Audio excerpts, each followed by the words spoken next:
I feel slightly inappropriately addressed. Addressed? Pardon?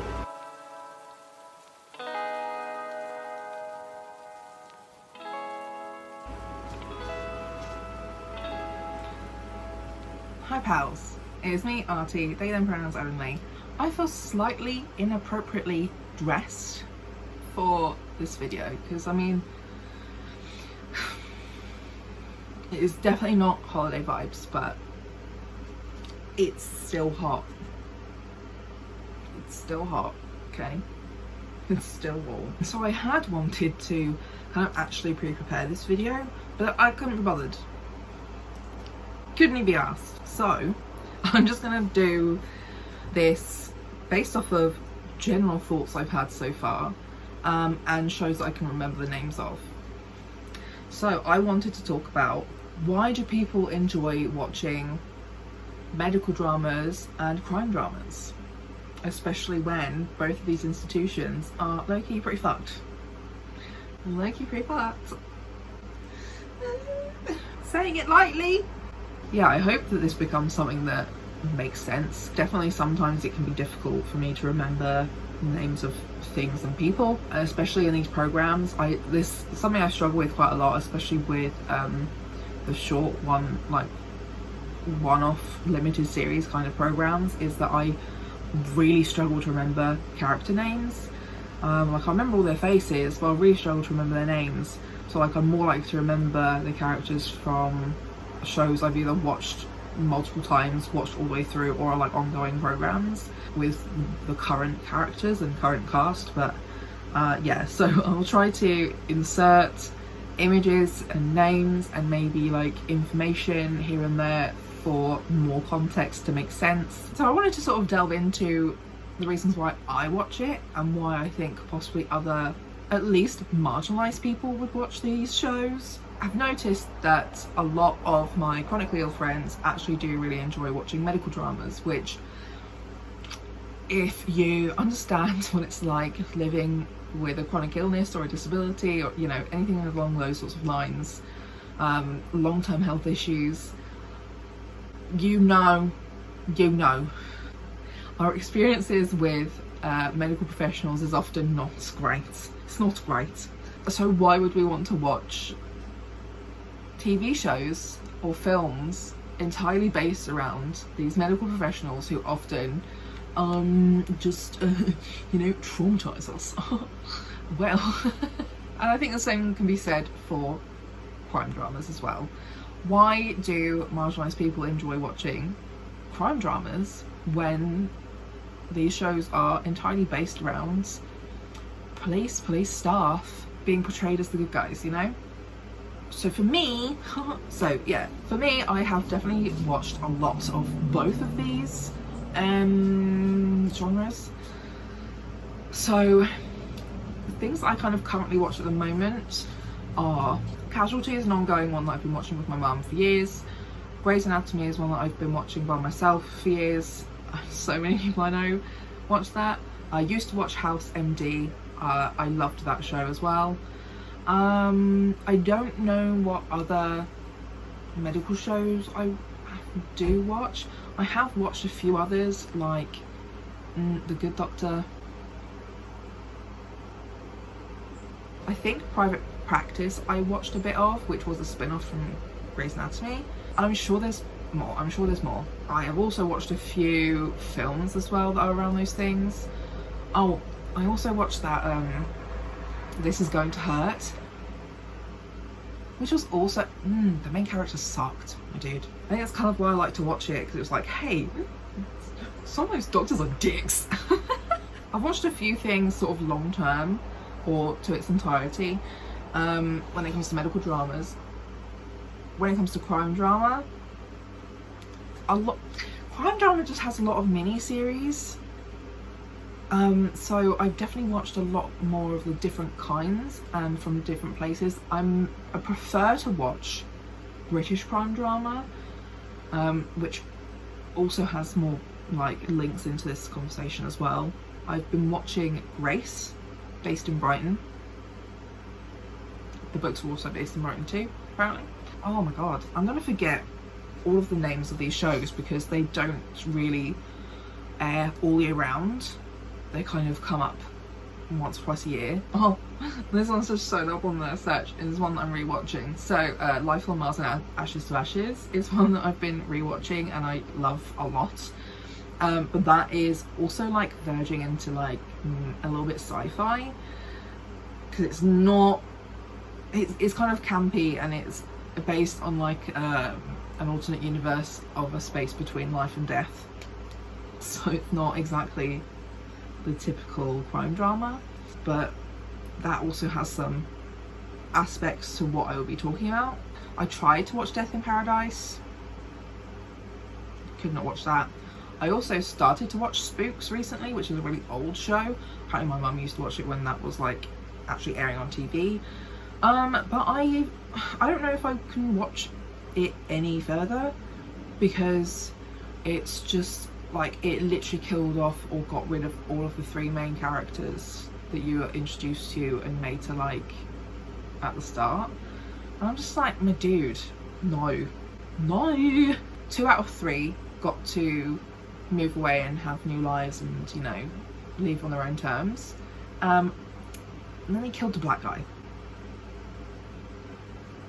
in like one of the worst, like most horrific, and also like just not, it was just like, it just sucked, my dude. So yeah, that's another feature, I suppose. I watched Happy Valley. I really enjoyed that. I think I've actually watched a lot more northern, or like Midlands northern crime dramas than anything else. Here's one. Line of Duty was one that I have been watching with my family quite a lot, which is an interesting one with this conversation I want to have too.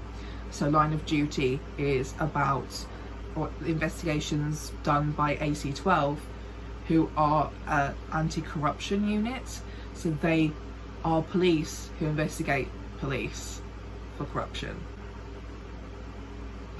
which is a common theme. Sorry, I've just seen a different crime drama show, but with like the 2 main characters from Life on Mars again. I was like, is this a spin-off? I'm confused. I'm just gonna screenshot that to look up later. I also watched Scott and Bailey with my mum at some point. I tried watching Sherlock, but I cannot stand Benedict Cumberbatch. Silent Witness is another one, based on like the coroner team, more to do with the dead bodies than anything else. I don't know if there's anything else I've watched recently that's more of a larger ongoing show. Whitechapel was another one. Sherwood, hi. I don't know when this like came out, but I watched Sherwood recently as well, which was inspired by 2 miners dying in a fire in the 80s. So it is all completely fictionalized. It's not like non-fiction or dramatized non-fiction at all. It's just inspired by that one particular news article. Someone goes on just like a murder spree with a crossbow.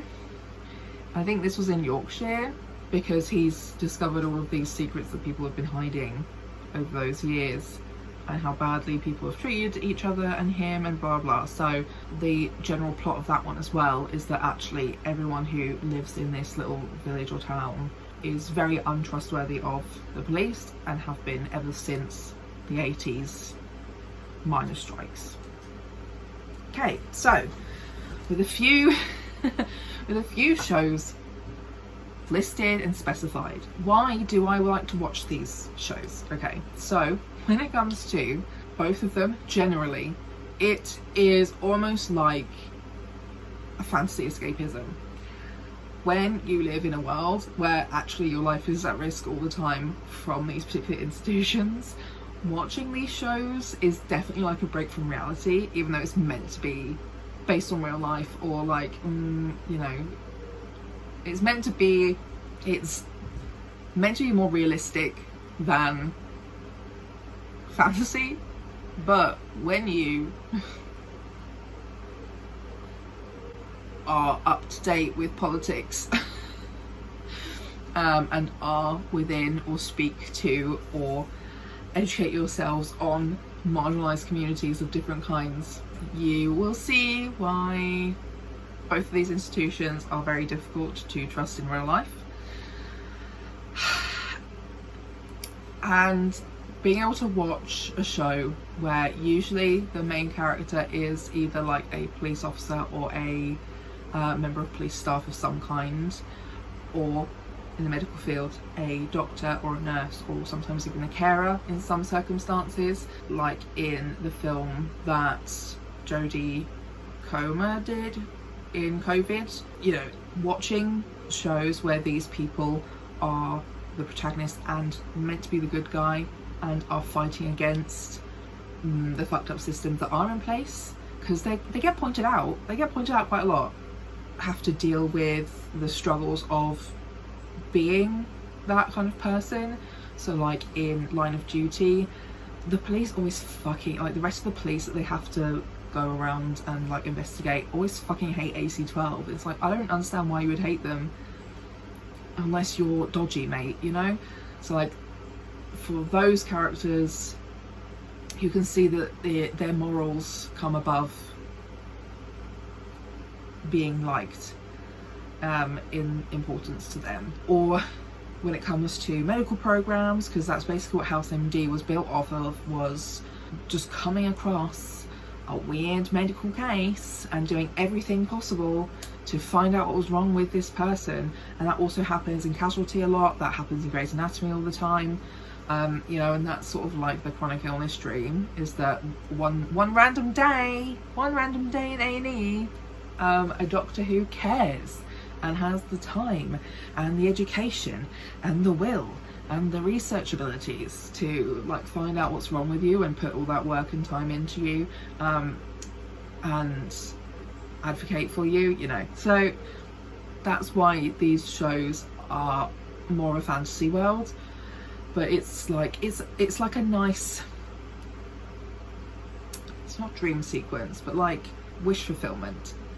Watching these shows feels like a lot of wish fulfillment for marginalised people watching these programs, because there's obviously different layers to what the experience is like, depending on what marginalised communities that you are in and how many of them and how they overlap and intersect. Because I mean, mortality rate in black people who give birth is like 5 times higher than white people in the UK. You are also more likely to be treated poorly if you are out as trans or queer, as a disabled person. If you appear to be a woman, you are less likely to be listened to. Often things are going to be blamed on your period, menopause, hormones, generally hysteria, which is a fun historic anecdote on its own. And then also the number of people who are harmed and killed by police. A large majority of those people are disabled, and obviously a very large part of that percentage is people of colour, more specifically black people. You're more likely to be pulled over for a car check if you're black versus if you're white. You're also still more likely to be harmed by police if you are a woman, if you are queer, if you are trans. Sarah Everard, for example. So, you know, when we have all of these real life things that are happening that show that we can't really trust 90% of the people in these systems, we can't trust the systems that have been made because they have been made to benefit a certain type of person, it's almost like cathartic and therapeutic to watch these shows and see these characters who embody who we would normally see as like our oppressor, our abuser, you know, those sorts of things, actually championing people like us, or being people like us. Because that's then the next part of this conversation, is that I find that these programs are a lot more diverse when it comes to hiring actors.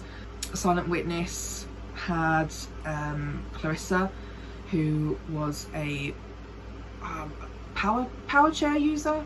So she was in the program for a very long time as a visibly disabled woman. She left, but then one of the other main characters, Jack, has a daughter who is deaf and speaks in sign language.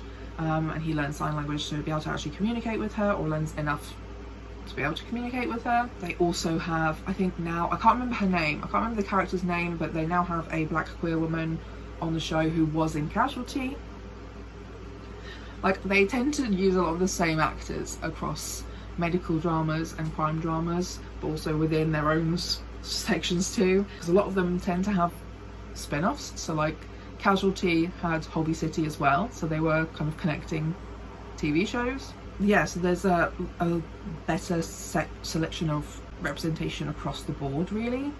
I tend to see more black actors in crime drama and medical dramas. I tend to see more Asian actors in crime and medical dramas. I also, like, when it comes to, I think it's called the paper bag theory, these TV genres are more likely to hire dark-skinned black people and like give them lines as well. Like, they are actual characters who speak, which is not common in a lot of other genres of TV and media. So you can see yourself more often in these programs. I also wanted to add in here something that I didn't really approach or talk about, which surprised me a little bit, but I wanted to include the actors and characters are more often allowed to be a bit more gender non-conforming as well in their dress. So even if they are a cishet character, they are often allowed to look outside of like the cis heteronormative style sphere, and usually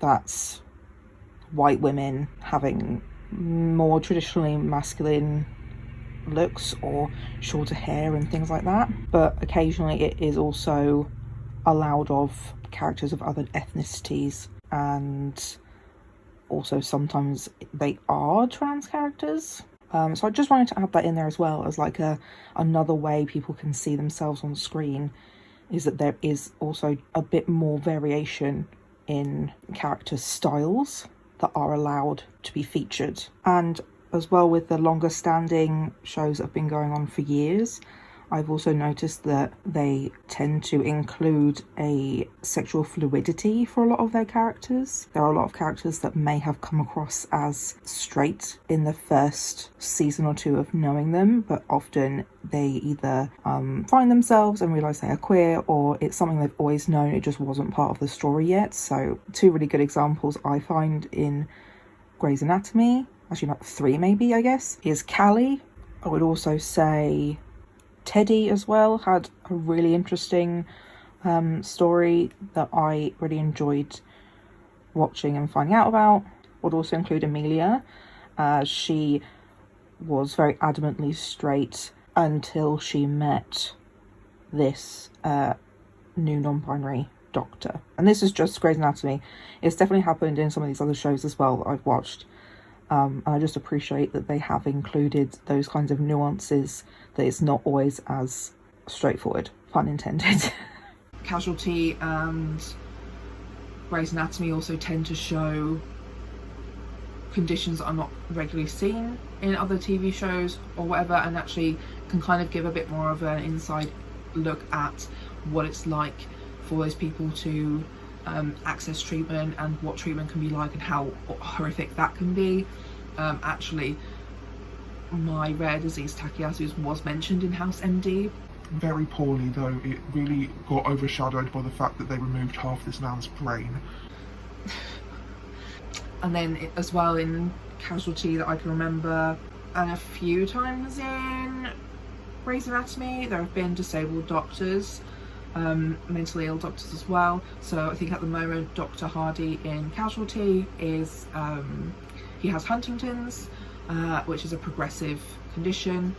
There's definitely as well a lot more queer representation generally in those spaces as well, showing storylines of people who don't necessarily always get seen.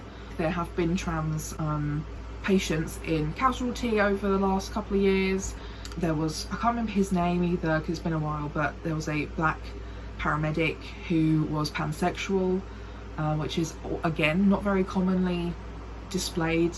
So like there was Lev, who was I don't remember if he was Russian or possibly Ukrainian, but there was a whole plotline around his internalized homophobia, and he was married to a woman with children, and how like all of that was a mess for them to deal with.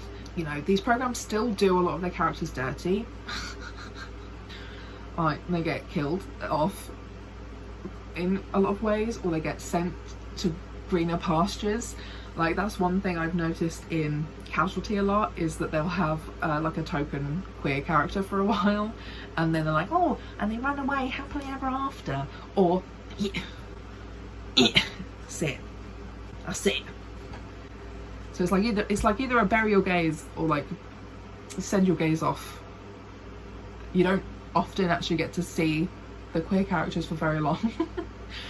Currently, Casualty has a non-binary main character who's a paramedic called Sar. They also have a queer woman called Jan, who's a paramedic as well, married to a policewoman. And I think like one of the biggest plot points as well in House is that he is a disabled doctor. He often is using a walking stick or has a limp, also dealing with substance misuse, reliance, something along those lines. And then some of those shows as well that have like sort of a historic base to them, so like Life on Mars and Ash to Ashes, which are a conjoined series, was in the 70s and 80s.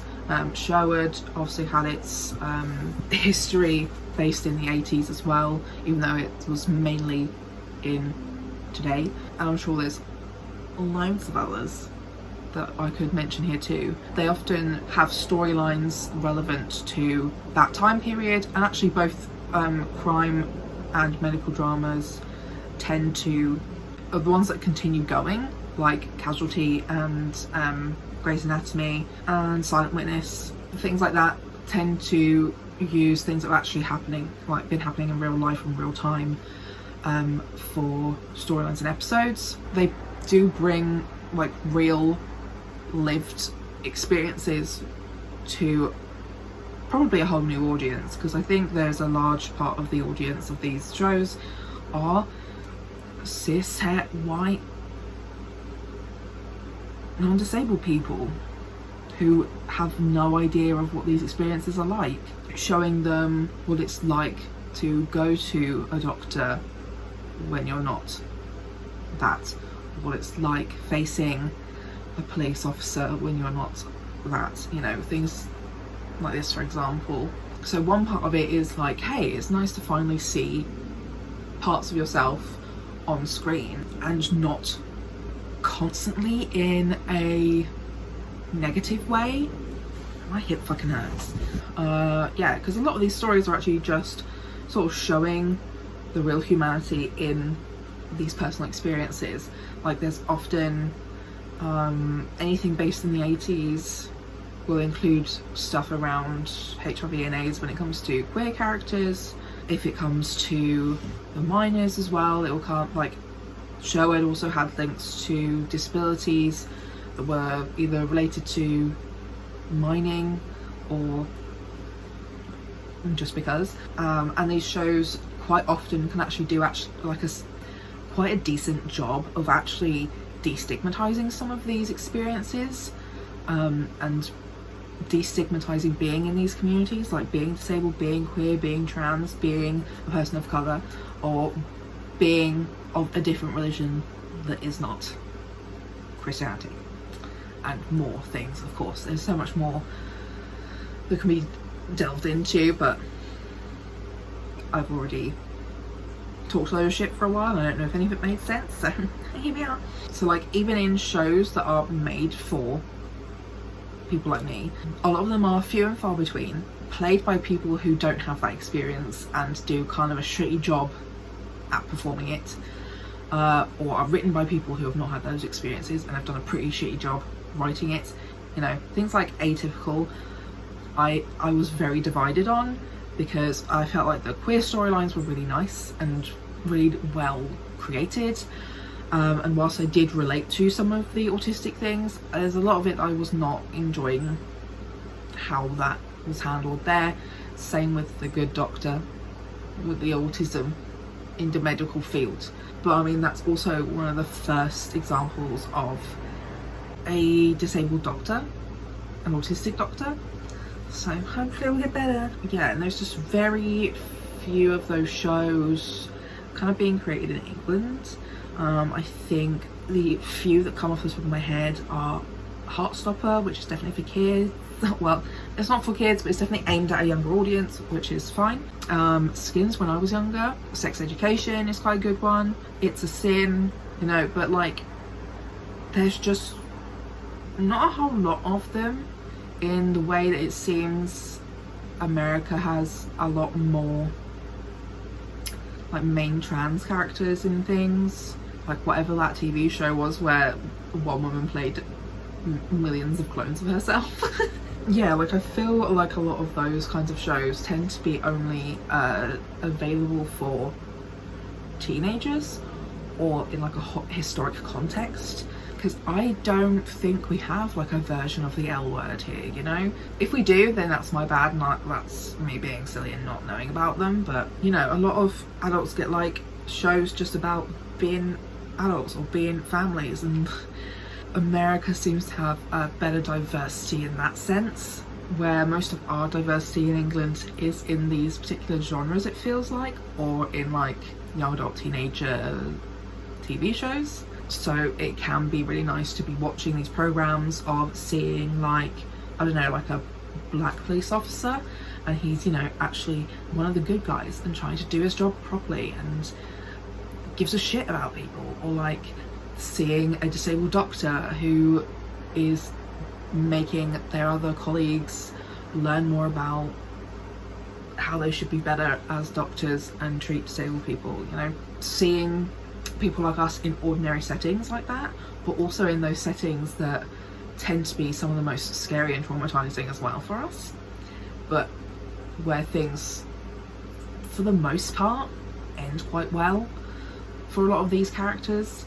It's, yeah, wish fulfillment, a nice break from reality, and almost like helping to maintain some kind of hope that these systems will get better. I was getting a little bit like wound up in my own brain at this point, so there's definitely a few points that I have missed that I wanted to include. So I wanted to include here as well, just because I almost make it seem like crime and medical dramas don't have traumatic things in them, or don't have their marginalized characters die, which is definitely not true. There's definitely a lot of those trauma tropes being used in these shows too, but like it isn't so often that it's the only thing that they use and the only plot line that they can produce. And when those things do come up, it is also comforting in a way, because the reality of living as a marginalized person isn't being completely ignored. So even when there are very sad storylines or traumatic plots around marginalized characters who may end up dying or may end up in worse situations by the time the episode's over, it does also give a sense of catharsis in that way, is that they are still seeing the reality that we face, as well as providing some of these sort of more wish fulfillment, positive experiences that we wish we could experience a lot more in the real world. And like I said, I really do think that these programs can help take these lived experiences out into other communities who don't understand anything about us yet. I also think as well, because these shows are made sort of like pretty much anywhere in the UK. I've definitely watched a few Irish shows as well. A lot of the ones I watch tend to be northern, some of them are in Wales, occasionally some in Scotland, but they can be from all over the UK, which I think adds another layer of like representation of diversity too, because a lot of representation can get stuck in London. So I think it's nice to be able to see these characters who are from other places and not just London. And then as well, a lot of these characters actually do quite a good job of pointing out flaws in the system, problems in politics, things that happened in political history that affected lots of other things, and really harmed a lot of people. Like, it's very interesting how left and Labour leaning a lot of the media in these spaces tends to be. They do tend to be very politically savvy in a lot of ways. They do critique past and present politics, politicians, laws and things like that. I don't know where I want to put this, but I know I want to mention it, so I'm just going to shove it in here as I'm talking about these shows being politically aware. Yeah, sometimes it adds to wish fulfillment and catharsis that in these shows politically right-leaning people get a bit of a taste of their own medicine. For example, this character, whose name I cannot remember, in Sherwood, was hit around the head with a shovel and died because she was being extraordinarily nasty to her new husband's dad and really pushing his buttons and saying that his wife killed herself because of him or something along those lines. And he lost his shit and hit her with the brand new shovel she just fucking bought. You know, sometimes moments like that just make you feel a little bit better. Which I say it, I think it's really funny because I feel like the actual like industry making these shows is still very conservative. So like it just, yeah, there's something there that does not translate. And I don't quite know what's happened there. There are definitely still issues with these shows, obviously, there are also issues with other shows too. It is quite easy to develop the token, and sometimes it gets so shoehorned that the token is always like the one person who is all of the marginalizations and then everybody else is like cishet, white, able-bodied, and that annoys me because it doesn't feel organic, I guess. Like, of course those people do exist who are unfortunately stuck in very white places and that they are the token in those spaces in real life. But yeah, when it comes to the shows that are showing that they're putting effort into diversity and diversifying their cast and storylines, both with the main cast and like the people who come in as parts of the episodic storylines, it does sometimes fall a bit flat where it's like, okay, but like where are these other communities? Like, it's taking you so long to bring one person in from that community that they're almost like not allowed to have any more people, I guess. And you know, of course, at the end of the day, these shows are propaganda.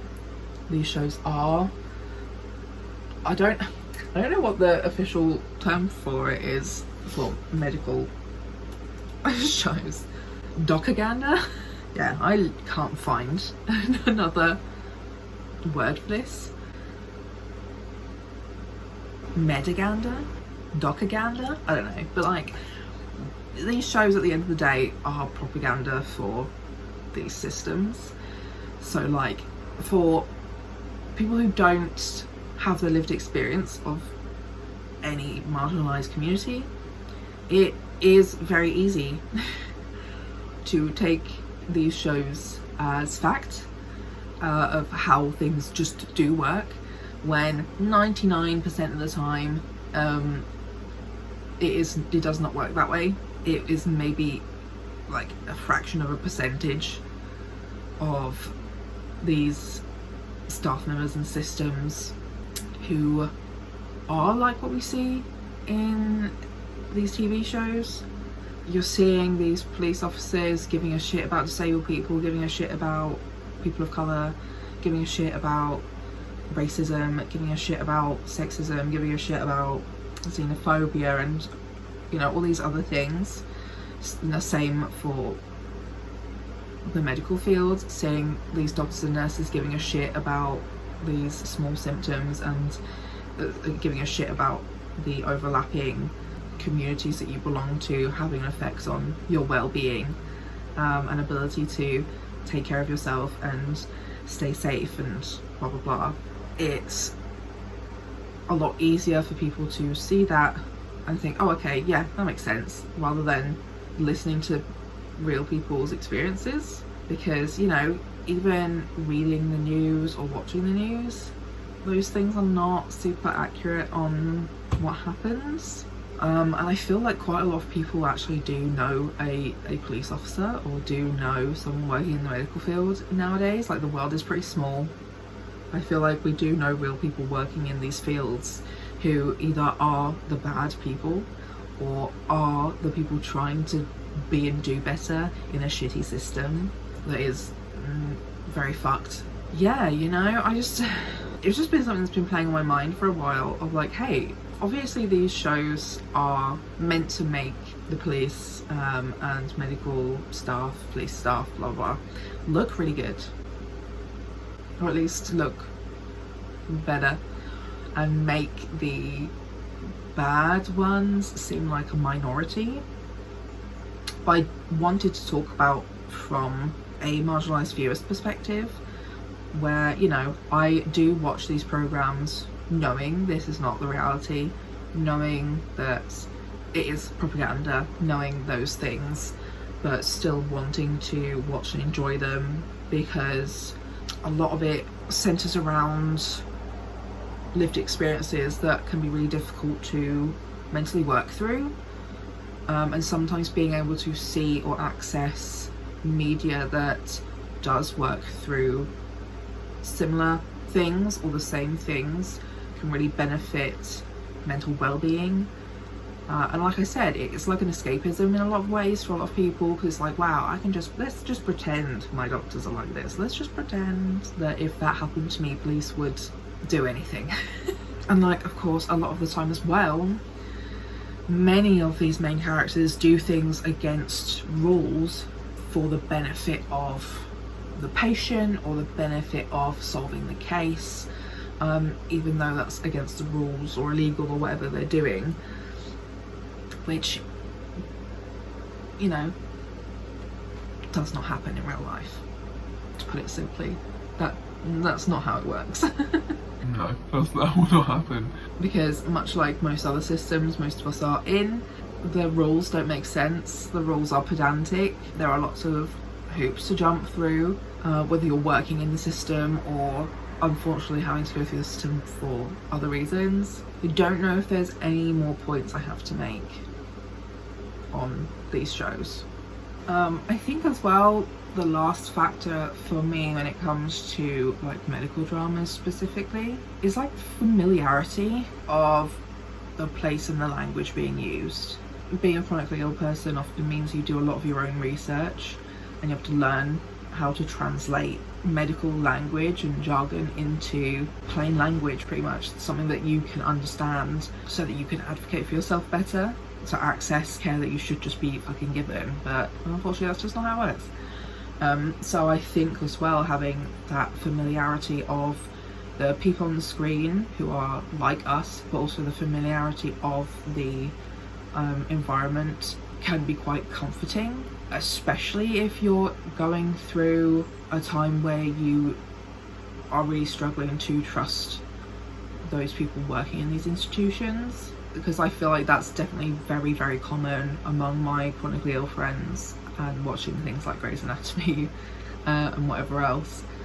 It's just that there's a lot of it kind of turns your survival mechanism into a therapeutic and more fun or calming pastime, because like I really enjoy working out puzzles and putting the pieces together. Sounds like the autism to me. Which is basically how I've stayed alive my whole life, is working out what the fuck is going on with my body, working out the mystery and the puzzle with tiny bits and pieces from the internet and doctors I've seen and tests I've had done. So it's kind of puts that high alert coping strategy into like a safe space to do that, but without any risks to your own life and well-being. I think it's the same when it comes to like the crime dramas, is that you are safe to look at the information and guess, and nobody gets hurt when you're guessing because you're at home and these characters are not real. Yeah, it's just something I wanted to talk through because it's something I've realised is not just a me thing. And you know, I did want to talk about it because I feel like sometimes it can be seen as like, oh, why would you watch those programs? Because like clearly it's propaganda. And I think that for a lot of marginalised people, we can see the propaganda, but we can also see and appreciate the media for other aspects of it too, that can actually be quite cathartic and calming and healing in some ways, and possibly also grow hope for creating change in these situations down the line. Because I do think these shows have the power to educate people and help enact change. Because for the people who don't watch or read the news, for example, watching these programs might be the closest they get to learning about police brutality and medical neglect and ableism. And you know, I could go on about those separate things forever. And besides that, I feel like in some of these circumstances too, some of the characters do start off as the unsafe embodiments of real life people, but learn and grow and become better, which is always a hope I have, is that, you know, people who maybe support these systems or don't understand isms and obias but possibly seeing those in TV shows can help them go, ah. Because I also find I've personally had a benefit from having non-binary characters showing up in programs like Grey's Anatomy and Casualty, where my mum may accidentally misgender the characters and I can correct her on that, as also like a reminder of like, hey, I use those pronouns too. I feel like these shows can be a really good way of reminding people in our real lives of what our experience is like. If there's a particular episode of one of these programs that we particularly like related to and saw ourselves in, it can be a really easy way to say, hey, if you watch this episode or like this series, this is what it's like. This is what it's like for me in hospital, or just trying to live my life, or just trying to access healthcare, and you know, all those things. They can be a much easier and more translatable and digestible way for people to understand other people's experiences. You know, there's always room for improvement, and you know, I hope these shows can be helpful to a lot of people. And yeah, you know, I feel like maybe a lot of people will judge you for watching them because they don't watch them themselves and don't have that experience of, hey, it's actually kind of difficult being a disabled queer trans person. But actually I feel kind of nice watching these things because it makes me feel like maybe there will be a nice doctor who gives enough of a shit about me to help me, for an example. Yeah, I'm struggling to wrap up this video. Generally, those are my thoughts. Hopefully they made sense. We have so much more that could be done. There are so many more stories that could be shared on these programs. There are so many more things that they could be showing. I just hope that it kind of continues. I hope that these programs do continue to show more and more of these other lived experiences of being a marginalised person, of the intersections of different communities and how they all affect how one person lives their life. Yeah, because I mean, I have said these programs are quite diverse and are probably the most diverse things in TV generally at the moment in the UK, but they are still very white, and they are still often fronted by cishet non-disabled men who are white, or sometimes women. So like, there's still so much that can be done and explored in both of these genres. I really hope they continue to do that, because you know, the bits we get here and there are great, but I would really like to see more. and see people take a chance on those stories, and it would be nice to keep some of these characters around for longer as well. Not many marginalized characters stick around for long in these shows, if they're like longer